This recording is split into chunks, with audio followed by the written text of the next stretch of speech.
Good morning. আজ 29 জানুয়ারি 2025।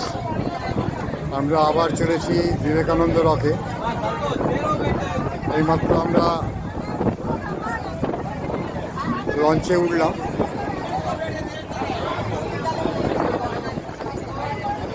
সবাইকে life jacket দিয়েছি, যদিও আমার কাছে আমার লাইফ জ্যাকেট নেই। আমি life jacket without life jacket.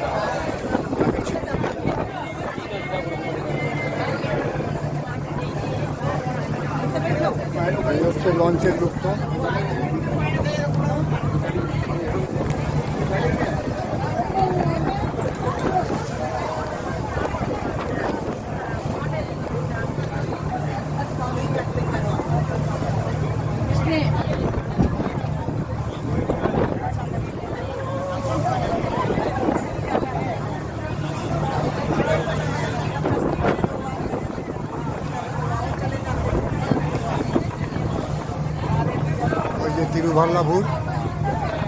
তিরুভাল্লাভুরের স্ট্যাচুর সাথে বিবেকানন্দ রকের এই যে ব্রিজ বানানো হয়েছে। রাত্রিবেলা এটা খুব সুন্দর লাইটিং হয়, সেটার আমার ভিডিও করেছি, পরে দেখাবো। আপাতত আমরা চলেছি, প্রচুর ভিড়। প্রায় 2 ঘন্টা লাইনে দাঁড়ানোর পরে তারপরে আমরা 2 ঘন্টারও বেশি, 2.5 ঘন্টা লাইনে দাঁড়ানোর পরে তবে এই লঞ্চের সুযোগ পেলাম ওঠার। সমুদ্র সেই যা আগেকার মতোই যেভাবে উত্তাল লঞ্চ উতাল পাতাল করে, সেই একই ব্যাপার। এখানে কোনো সময় সমুদ্র শান্ত থাকে না, যেহেতু অন্তরীপ, প্রচুর হাওয়া, প্রচুর ঢেউ।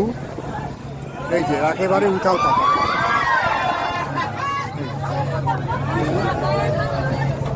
একেবারে উথাল পাথাল ব্যাপার।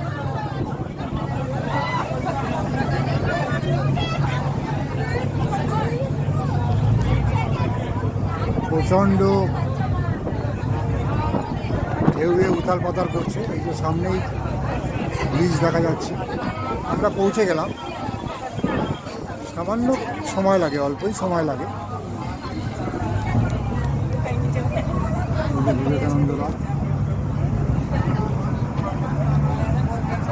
পৌঁছে গেছি, লঞ্চ ভিড়ছে।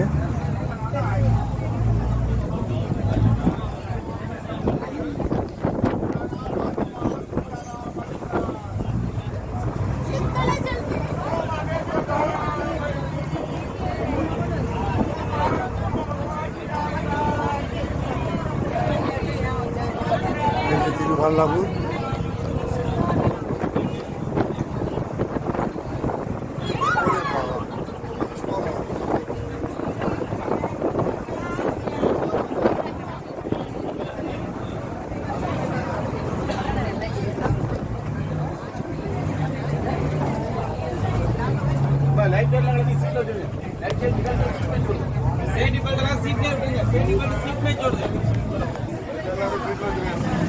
এই যে আমরা এসে গেছি।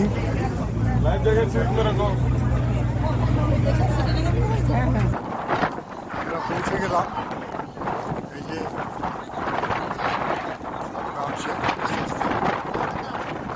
ঠাসাঠাসি করে লোক নেয় এখন প্রায়। যাই হোক, নেমে পড়েছি। এখন জুতো জামা করতে হবে, আর এন্ট্রি একটা বোধহয় পয়সা না, এন্ট্রি একটা পয়সা দিতে হয়।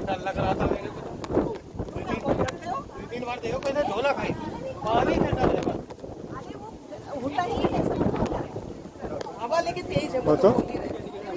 30 রুপিস। এই যে 30 রুপিস, 30 রুপিস দিতে হবে। বিবেকানন্দ রক, ঠিক আছে, দেওয়া হবে।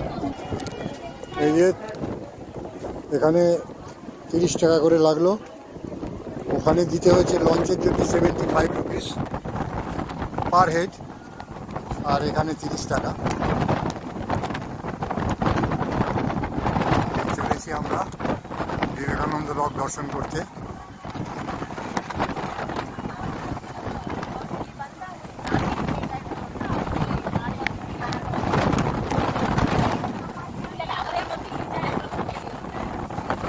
প্রচণ্ড হাওয়া, প্রচণ্ড হাওয়া। আমার তো চেয়ার পায়ারা খুব ভারী, উড়িয়ে নিয়ে যাওয়ার সম্ভাবনা খুব বেশি।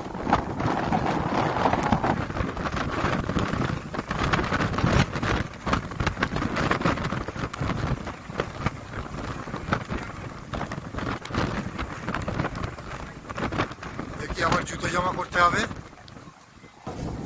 জুতো জমা করা হলো, এখানে আর পয়সা লাগেনি, আর কোনো টোকেনও দেয়নি, নাম্বারটা শুধু বলে দিল 32 নাম্বার, মনে রাখতে হবে। সূর্য উঠছে আস্তে আস্তে, মানে মেঘের আড়াল থেকে উঠছে। উঠেছেন তো অনেকক্ষণ আগেই, সে তো মেঘের আড়ালেই ছিলেন।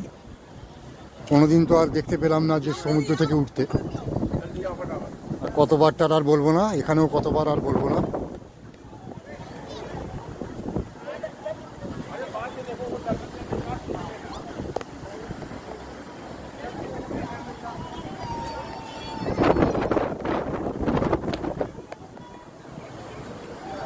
আকাশ মেঘাচ্ছন্ন আছে, হয়তো এটা আরামদায়ক, কিন্তু ছবির পক্ষে আরামদায়ক নয়।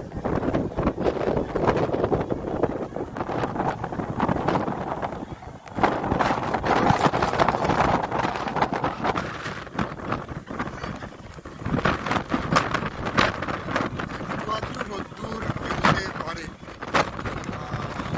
সম্ভাবনা আছে, মেঘের ফাঁক থেকে সম্ভাবনা করে দিচ্ছে। প্রচুর হাওয়া, অডিও ভালো হবে না, প্রচুর হাওয়া। মাইকেই কথা বলছি, কিন্তু তবুও হয়তো অডিও ভালো হবে না, কেননা এত হাওয়া। সুমিরা ছবি তুলতে ব্যস্ত, সবাই ছবি তুলতে ব্যস্ত।